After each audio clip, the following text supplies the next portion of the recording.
வணக்கம்,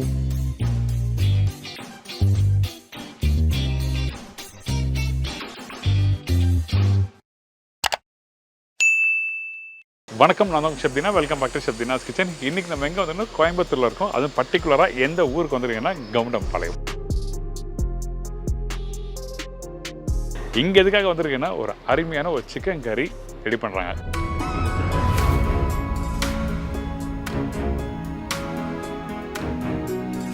கிரேவி இப்படி கரண்டியில் அள்ளி பார்த்தீங்கனாலே சாப்பிட தோணும். அந்த மாதிரி செய்வோம். தனி முந்திரி போடுவோம்.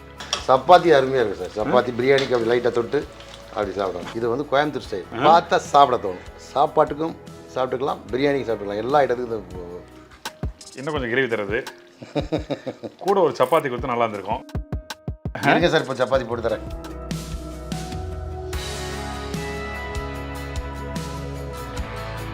இது எப்படிதுமா அவர் அல்வா மாதிரி இருக்கும். அல்வா மாதிரி சொன்னால் பார்த்தீங்கன்னா அதே மாதிரி தான்.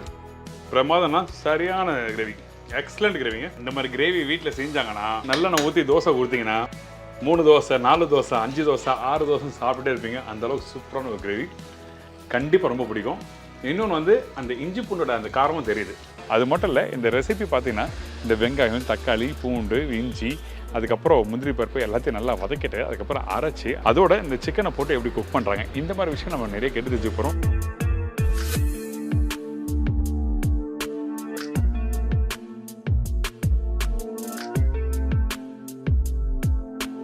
அப்படியே எல்லாம் அல்வா எப்படி கிண்டுறோமோ அதே மாதிரி கிண்டி சிக்கனை தனியாக வேக வச்சு உள்ளே போட்டு அப்படியே பிரட்டி எடுத்துருவோம். எதுக்காக சிக்கன் வந்து தனியாக வேக வச்சு நம்ம யூஸ் பண்ணுறோம், என்ன காரணம்?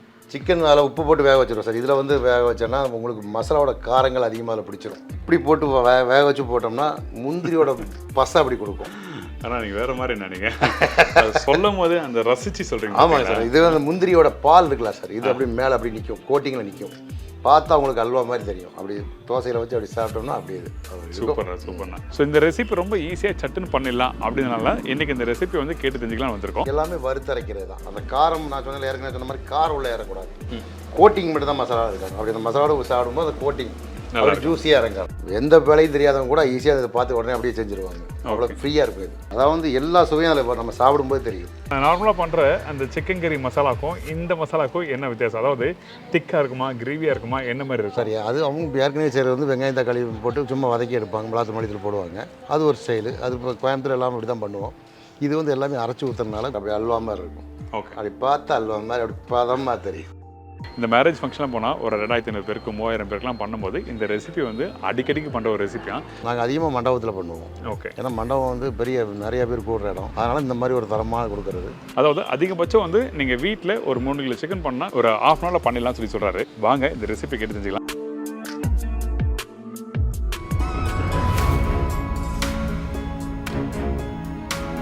உங்களோட ஸ்பெஷல் ரெசிபிகள் நிறைய, அதாவது மேரேஜ் ஃபங்க்ஷனில் பண்ணுற ரெசிபிலாம் நம்ம பார்த்துட்டு வரோம். பெரும்பாலும் வந்து கோயம்புத்தூர் ஸ்டைல் சொல்லும் போது வந்து இந்த பள்ளிப்பாளைய சிக்கனு, ஆசாரி வறுவல், மிளகா வறுவல், இந்த மாதிரிலாம் நிறைய இருக்குல்ல, அந்த மாதிரி வகை உள்ளதா இல்லை இது பர்டிகுலர் மேரேஜ் ஃபங்க்ஷன் மட்டும் பண்ணுறோம்? மேரேஜ் ஃபங்க்ஷன் மட்டும் இல்லை சார், இதில் இன்னொரு ஐட்டம் பண்ணுவாங்க. வெங்காயம் தக்காளி போட்டு வதக்கி அப்படியே சிக்கனை வேக வச்சு அதிலே போட்டு அது ஒரு டைப்.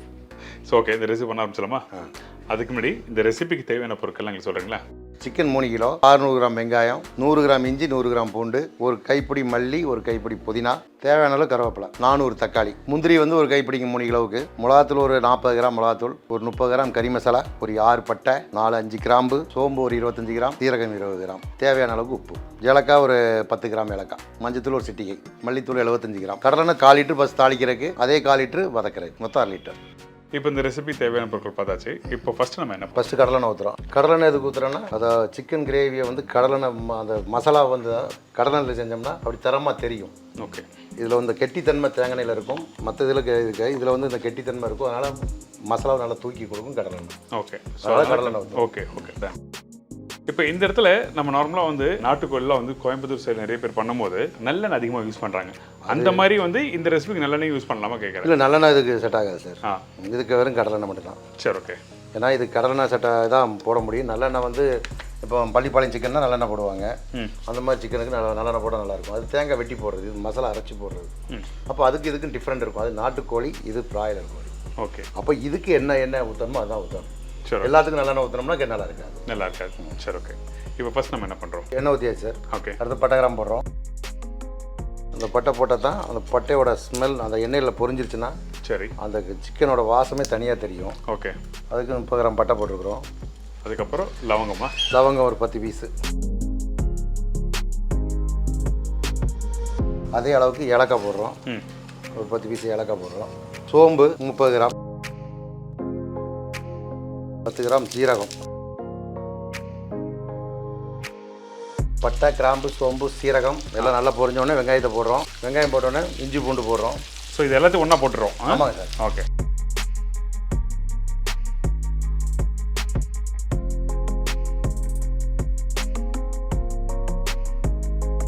பூண்டு 100 கிராம், இஞ்சி 100 கிராம்.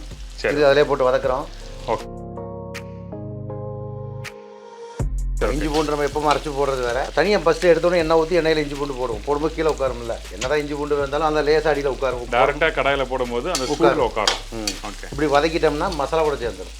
அப்போ அது மசாலாவோட மசாலா ஆயிடும், அந்த கசப்பு தன்மை இருக்காது. புரியுது. அதனால் எண்ணெயில் போட்டு வதக்குறோம். புரியுது.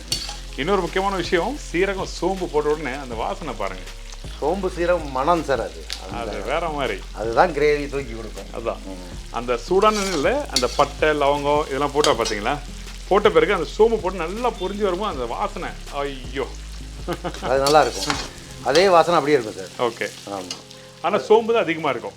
ஆமாம் சார். சோம்பு நான் 30 கிராம் 35 கிராம் போடுவோம். சீரகம் ஒரு 10 கிராம் போடுவோம். ஏன்னா சீரகம் கொஞ்சம் கம்மியாக இருக்கும். சீரகம் கொஞ்சம் கசப்பு தன்மை உள்ளது, சோம்பு கொஞ்சம் இனிப்பு தன்மை உள்ளது. அந்த ஸ்மெல் நல்லா தூக்கி கொடுக்கும், அதனால் சோம்பு அதிகமாக போடுவோம். சரி, ஓகே. இப்போ மிளகு வந்துருச்சு. இப்போ மல்லி புதினா போடணும். மல்லி புதினா ஒரு கைப்பிடி மல்லி, ஓகே, ஒரு கைப்பிடி புதினா போட்டு ஒரு வதக்குறோம். ஓகே. இது வந்து இப்படி வதக்கும்போது லேசாக மஞ்சத்தூள் போடணும். சும்மா லேசாக மஞ்சள் போட்டால் போதும். நம்ம சிக்கன் வேக வைக்க போடுவோம். ஓகே. இந்த மல்லி புதினா வந்து கருக்காமல் இருக்கிறக்க இந்த மஞ்சள். ஓகே. இது போட்டோம்னா கருப்படிக்காது. இந்த அளவுக்கு வந்துருச்சு. இப்போ தக்காளி போடுறோம். ஓகே. இந்த மாதிரி வெங்காயத்தை எந்த மாதிரி பக்குவத்தில் வதக்கிட்டு நம்ம வந்து இந்த தக்காளி போடுறோம். இந்த தக்காளி இப்போ வெங்காயம் 40% வந்திருக்கு சார். 40லேருந்து 50% வந்திருக்குது. நேற்று தக்காளி போடுவோம். தக்காளி போட்டதுக்கப்புறம் முந்திரி போடலாம். முந்திரி போட்டதுக்கப்புறம் தக்காளி போடலாம். ஓகே. முந்திரி வந்து ரொம்ப வேக்காடக்கூடாது. இப்போ ஒரு 40% 45% வந்துச்சுன்னா முந்திரி கரெக்டாக உங்களுக்கு கரெக்டான பக்குவத்தில் அது இருக்கும். பச்சையாக போட்டோம்னா ஆடை கட்டும். ஓகே. முந்திரி நம்ம கிரேவி வச்சோன்னா ஆடை கட்டும். அதுக்கு தான் இதில் போடும்போது 40% வேக வைக்க போடுறது. Correct, right. அந்த வெங்காயத்தை காமிக்கிறீங்களா வதங்கின பக்கத்தை? 40-50% வந்துடுச்சு. ஓகே. இன்னும் 50% வேகணும். ஓகே. அப்போ நம்ம இப்போ வந்து கொஞ்சம் ஒரு கை முந்திரி போடுறோம்.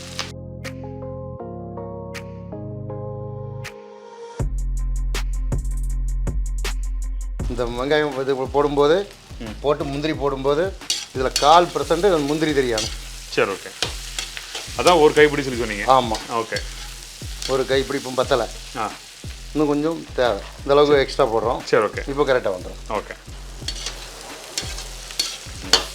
பாருங்க, ஒரு முந்திரி தெரியும், 4 வெங்காயம் தெரியும். ஓகே. இந்த மாதிரி பக்குவத்தில் இருக்கணும். இந்த பக்கத்தில் இன்னொன்று வந்து அந்த நீங்கள் வதக்கும் போது அந்த புதினாவோட வாசனையும் வர ஆரம்பிக்குது. ஆமாங்க சார். ஆமாம், வரும். இப்போ அந்த முந்திரியில் போட்டிருக்கோமா, இது நம்ம தக்காளியில் வேகும்போது 60% முந்திரி வந்திருக்கும், 40% வேகாமல் இருக்கும். நீங்கள் பச்சையாக போட்டிங்கன்னா பூரா ஆடை கட்டி நிற்கும். கிரேவி பார்த்தா குளகுளன்னு தெரியும். அப்போ அதோட ஃபினிஷிங் கிடைக்காது. முந்திரி வந்து வேகவும் கூடாது, ரொம்ப வேகக்கூடாது, கருப்பாகக்கூடாது, ரொம்ப கம்மியாக வந்துடவும் கூடாது. அந்த பக்குவம் இப்போ போட்ட வெங்காயம் 40% இருக்கும்போது முந்திரி போட்டிங்கன்னா அந்த சூட்லேயே அது வெந்துடும். இந்த மாதிரி 4 பீஸ் வெங்காயம் தெரிஞ்சுன்னா ஒரு முந்திரி தெரியும். இப்போ தக்காளி போடுறோமா? ஆமாம். ஓகே.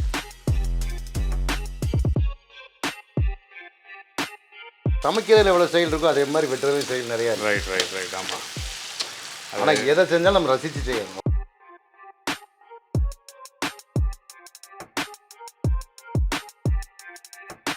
பாருங்கள் சார், தக்காளி இந்த அளவுக்கு வந்துச்சுன்னா போதுமா? இப்போ அடுத்து நம்ம என்ன பண்ணுறோம், இதை கொஞ்சம் ஆற வச்சுட்டு அரைக்கிறோம். சரி, ஓகே. சிக்கனை அப்புறம் வேக வைக்கிறோம். ஓகே. எதுக்காக சிக்கனை வந்து நம்ம தனியாக வேக வச்சு போடுறோம் இந்த மாதிரி?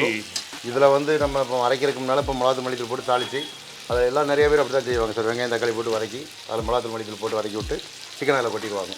வேறு ஒன்றும் போட மாட்டாங்க. அப்போ அது என்னென்னா அவங்களுக்கு அதிகப்படியான காரம் சிக்கனில் ஏறிடும். சிக்கன் சாப்பிடும்போது கொஞ்சம் காரமாக தெரியும். ஓகே. மற்ற எந்த டேஸ்ட்டும் அதில் இருக்காது. நம்ம இந்த மாதிரி செஞ்சோம்னா இந்த கிரேவி முந்திரியோட வாசம் அந்த மசாலா அப்படியே அதாவது அல்வா பதத்துக்கு நிற்கும். அதாவது அந்த ரிச்னஸ் கொடுக்கும், இன்னொன்று பேலன்ஸ் பண்ணும். ஆமாம், எல்லாத்துக்கும் பேலன்ஸ் பண்ணும். சரி. பிரியாணி சாப்பாடு தோசை இட்லி சப்பாத்தி எல்லாத்துக்கும் இது நல்லாயிருக்கும். அது அப்படி இல்லை, பிரியாணிக்கு மட்டும் வச்சுக்க முடியும். ஓகே, புரியுது. அவ்வளோதான் சார் போதும். தக்காளி இந்த மாதிரி சுருண்டு வந்துடானோ. ஓகே, இந்த சுருண்டு இருக்கா தக்காளி, அந்த தோல் எல்லாம் நல்லா இதாயிருக்கு. அந்த மாதிரி சுருண்டுறானோ, சுருண்டுன்னு வச்சுக்கலாம். அவ்வளோதான். ஓகே. அப்போ வெங்காயமும் 100% வெந்துருச்சு. சரி, ஓகே. பார்த்தீங்களா, அந்த வெள்ளை இருக்கக்கூடாது வெங்காயத்தில், நீர் சத்து உள்ள வெங்காயம் அதில் இருக்கக்கூடாது. இந்த அளவுக்கு வதங்கிடானோ, அவ்வளோதான் போதும். சரிண்ணா. ஓகே, தக்காளி சுருண்டுறானோ. முந்திரி பாருங்கள் சார், முந்திரி பாருங்கள் எப்படி வந்திருக்குன்னு பாருங்கள்.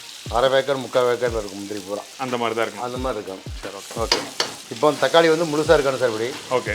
இது இப்படி கொத்திட்டோம்னு வைங்க, கொத்தினா தக்காளியோட சாறு கீழே போயிடும். அப்போ எண்ணெயில் போட்டு ட்ரை ஆயிரும் தக்காளியோட அந்த டேஸ்ட்டு. இப்படி இருந்தால் தான் நம்மளுக்கு அரைக்கும் போது கரெக்டாக வரும். ஸோ அதனால் தக்காளி நீங்கள் எப்போவுமே அடுப்பில் போட்டோடனே கொத்திடாதீங்க. கொத்தினா அந்த சாறு வந்து எண்ணெயில் போய் எண்ணெயோட ட்ரை ஆயிரும். அதனால் எப்போவுமே தக்காளி இந்த மாதிரி முழுசாக தோல் உறிஞ்சிருக்கானோ, இந்த மாதிரி சுருங்கி இருக்கணும். தோல் சுருங்கியிருக்கானோ, இந்த மாதிரி முழுசாக இருக்காங்க. சரி, ஓகே. கொத்திடக்கூடாது. ஓகே. ஸோ நல்ல ஒரு இன்ஃபர்மேஷனு. சின்ன சின்ன டிப்ஸ் வந்து சமையலுக்கு வந்து ரொம்ப இம்பார்ட்டன்ட். நம்ம சமையலை வந்து வகை வகையாக நல்லா பண்ணுவோம், ஆனால் அந்த கரெக்டான பக்குவம் இருக்காது. ரொம்ப நல்லாயிருக்கும். ஆமாம் சார், அந்த பக்குவம் தான். ஒரு சில எல்லாருமே பண்ணலாம் சார், சமையல்ங்கிறது எல்லாரும் பண்ணலாம். அந்த ஒரு சில பக்குவங்கள் கரெக்டாக செஞ்சுட்டாங்கன்னா ஓகே. பாத்திரம் வச்சாச்சு சார், சிக்கன் போடுறோம். ஓகே. சிக்கன் தண்ணி தேவையில்லை, கொஞ்சோண்டு தண்ணி அதில் இருக்கும். அதெல்லாம் நம்ம எடுத்துகிட்டு அந்த பழைய தண்ணி இல்லாமல் ஓகே கொஞ்சம் புது தண்ணி ஊற்றுறோம். சிக்கன் வாஷ் பண்ணும்போது அந்த மாதிரி பிளட்லாம் இருக்கக்கூடாது, கரெக்டாக நல்லா வாஷ் பண்ணிடணும். அது லைட்டாக வாசம் வந்துடும்.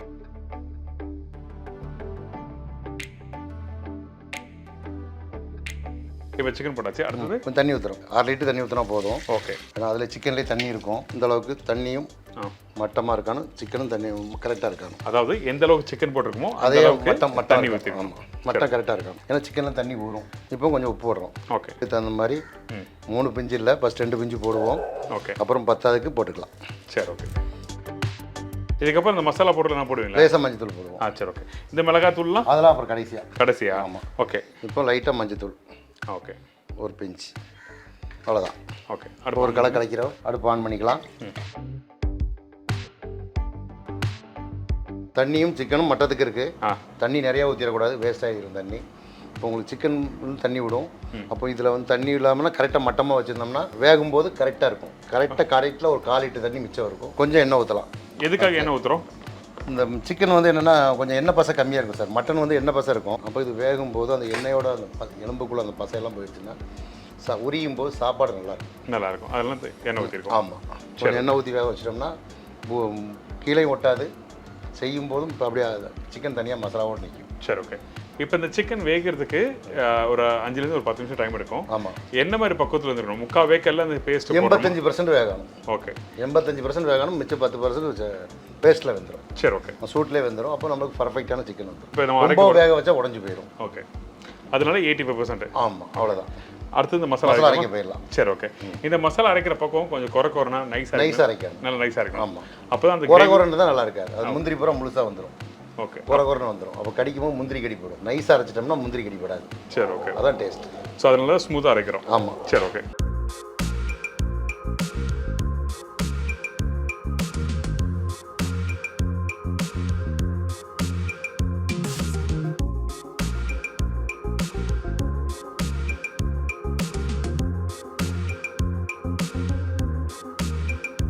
பாருங்கள் சார். ஓகே. சிக்கன் இந்த அளவுக்கு இப்போ வந்திருக்குது. ஓகே. ஒரு 60% வந்திருக்குது. ஓகே. இன்னும் ஒரு 20% வேகணும். ஓகே. இன்னும் 2 செகண்ட். ஒரு 20% வந்துச்சுன்னா 80% 85% வந்துடும். ஓகே. 85% வந்தால் போதும். இதில் நம்ம அப்புறம் கிரேவி மசாலா பண்ணி அடிக்கும்போது அதில் 15% வந்துடும். ஓகே. அப்போ அந்த தரம் 100% வேக்காடு வந்துடும். கிரேவியும் கரெக்டான வேக்காடு.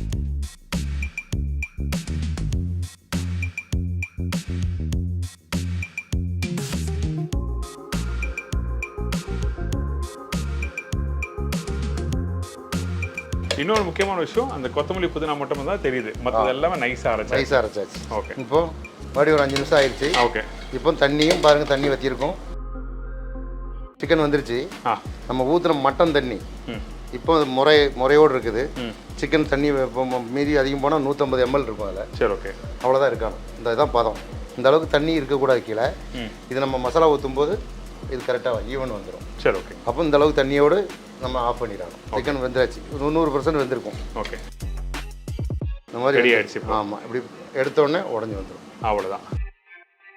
85% வந்தாச்சு. ஓகே. இன்னும் கடாயில் தாளிக்கும் போது 15% கடலெண்ணெய் ஊற்றுறோம் திருப்பியும் தாளிக்கிறதுக்கு. தாளிக்கிறதுக்கு. டோட்டலாக எத்தனை ml எண்ணெய் சொன்னோமோ மொத்தம் அதுக்கு ஒரு 200 ml சார். ஆ. இதுக்கு ஒரு 300 ml, மொத்தம் 1 லிட்டர் எண்ணெய் வேணும். அப்போ தான் உங்களுக்கு அந்த மசாலாவோட பதம் மேலே வரும். இல்லை ரொம்ப ட்ரை கண்டிஷனாக இருக்கும், நல்லா இருக்கா? ட்ரையாக இருக்கும். அந்த சிக்கன் பார்த்தா சாப்பிட தோணாது. இதெல்லாம் அப்படி கலர்ஃபுல்லாக இருக்கும். இப்போ தாளி போடணும் அதுக்கு. தாளிப்பெலாம் ஒன்று சார். ஆ, வெறும் கருவேப்பிலை அப்படியே மிளகாத்தூள், மல்லித்தூள், மஞ்சள் எண்ணெயில் போட்டு அப்படியே போட்டு மசாலா தூக்கி ஊற்றிடுவேன். சரி, ஓகே. ஏன் கருவேப்பிலை ஃபஸ்ட்டு போடுறோன்னா மிளகாத்தூள், மல்லித்தூள் எண்ணெய் கொஞ்சம் ஹீட்டாக இருந்தால் இது தம் கொடுக்கும். அதாவது அந்த எண்ணெயோட சூடு கம்மி பண்ணும். அதுக்காக தான் ஃபஸ்ட்டே நம்ம கருவேப்பிலை போடுறோம். ஓகே. நல்லா தாராளமாக போடுறீங்களே. கருவேப்பிலை வந்து உடம்புக்கு நல்லது தானே சார்? நல்லது. நிறைய பேர் இந்த கருவேப்பிலை கொத்தமல்லியை சும்மா ஒரு பேச்சுக்காக பிச்சு போடுவாங்க. நம்மளோட சவுத் இந்தியன் சமையலுக்கு வந்து அந்த கருவேப்பிலை கொத்தமல்லி ரொம்ப ரொம்ப இம்பார்ட்டன்ட், ரைட்டா இல்லையா? ஆமாம். ஏன்னா நம்ம எந்த அளவுக்கு வந்து மிளகு, சீரகம், புளி, வெங்காயம், தக்காளி, பூண்டு எல்லாம் சேர்க்குறோமோ அதே மாதிரி கொத்தமல்லி கருவேப்பிலையும் ரொம்ப இம்பார்ட்டன்ட். அப்போ தான் அந்த ரெசிபி கம்ப்ளீட் ஆகும். அந்த மனமும் நல்லா இருக்கும். ரைட்டு. இப்போ அடுத்து நம்ம என்ன பண்ணுறேன்? இப்போ மிளகாத்தூள், மல்லித்தூள் போடுறோம். 3 கிலோ சிக்கன் போட்டிருக்கிறோம். 30 கிராம் மிளகாத்தூள். சரி, ஓகே. லைட்டாக மஞ்சத்தூள், தேவைக்கேற்ப மஞ்சத்தூள். ஓகே. ஏன்னா ஏற்கனவே சிக்கன் நம்ம போட்டிருக்கிறோம். இப்போ கறி மசால் ஒரு 25 கிராம். ஓகே. எவ்வளோ கறி மசாலா போட்டோமோ அதுக்கு டபுள் மல்லித்தூள். சரி, ஓகே. அதே அளவுக்கு டபுளாக போடணும் மல்லித்தூள். அதாவது 1 மடங்கு மிளகாத்தூள்னா 2 மடங்கு மல்லித்தூள். சரி, ஓகே. அதில் பாதி கறி மசால். சரி, ஓகே. போட்டோன்னே ஒரு கலக்கிறோம். சரி, ஓகே. இதுக்கு அதில் ஊற்றுறோம். இது மசாலாவா?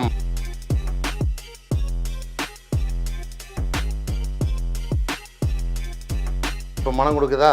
ஆமாம். இப்போ ஊற்றிடாங்க. மனமும் கொடுக்குது, அந்த சூடோட தண்ணியை கம்மி பண்ணுது. அந்த இதை கறியை விடாது சார். ஓகே. மசாலாவை கறியை விடாது.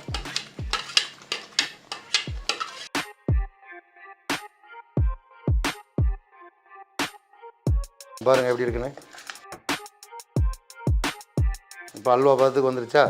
இப்போ சிக்கனோட தண்ணி அதில் ஊற்றுறோம். சரி, ஓகே. ஊற்றும் போது அந்த பதம், மனம் எல்லாமே அதில் வந்துடும். இப்போ அந்த மசாலா கலவை போடும். ஏற்கனவே சிக்கனில் உப்பு போட்டிருக்கிறோம், அது வந்து பாதி உப்பு இருக்கும். மறுபடியும் இதுக்கு ஒரு 30% உப்பு போடுறோம். சரி, ஓகே. இப்போ சிக்கனோட தண்ணியை ஊற்றுறோம். இதில் தண்ணி ரொம்ப கம்மியாக தான் இருக்குது. அவ்வளோ 100 ml தான் சார் இருக்கும். இந்த அதில் எண்ணெய் பசை, சிக்கனில் எண்ணெய் பசையோடு ஊற்றிட்டோம்னா ஓகே இந்த எண்ணெய் வந்து அப்படியே கக்கி விட்டுரும். ஓகே. இதுதான் மேலே வரும். ஓகே, வருதா? அவ்வளோதான்ல? அவ்வளோதான் தண்ணி இருக்கும். ஓகே. 1 லிட்டர் 2 லிட்டர் நம்ம தண்ணி ஊற்றுறோம்னா அந்த 100 ml தான் தண்ணி போதும். இது சரி, ஓகே. லேசாக ஒரு கொதிக்கட்டு.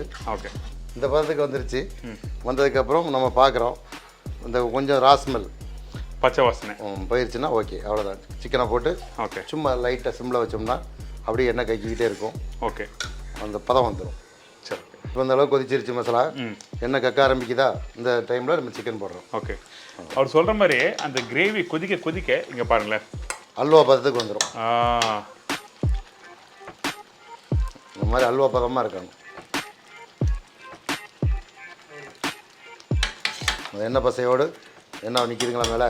ஆமாம். அந்த பசையோடு அப்படியே அப்படி எடுக்கும்போது அல்வா மாதிரி வந்துடும், கெட்டியாக வந்துடும். நீங்கள் ஸ்டார்டிங் சொன்னீங்கல்ல இட்லி தோசை தொட்டு சாப்பிட்றதுக்கு ரொம்ப அருமையான கிரேவின்னு. ஏன்னா இந்த மாதிரி திக்கான ஒரு கிரேவி தொட்டு சாப்பிட்றதுக்கு ரொம்ப சூப்பராக இருக்கும். ஆமாம். சப்பாத்தி அருமையாக இருக்குது சார். சப்பாத்தி பிரியாணிக்கு அப்படி லைட்டாக தொட்டு அப்படி சாப்பிடணும். எப்படி சொல்லுங்கள்? லைட்டாக அப்படி தொட்டு பிரியாணி சாப்பிட்டோன்னா அருமையாக இருக்கும். சிக்கன் போடலாம் சார். ஓகே. ஏன்னா எண்ணெய் கக்கிருச்சா? இதோட மெத்தேட் அவ்வளோதான்.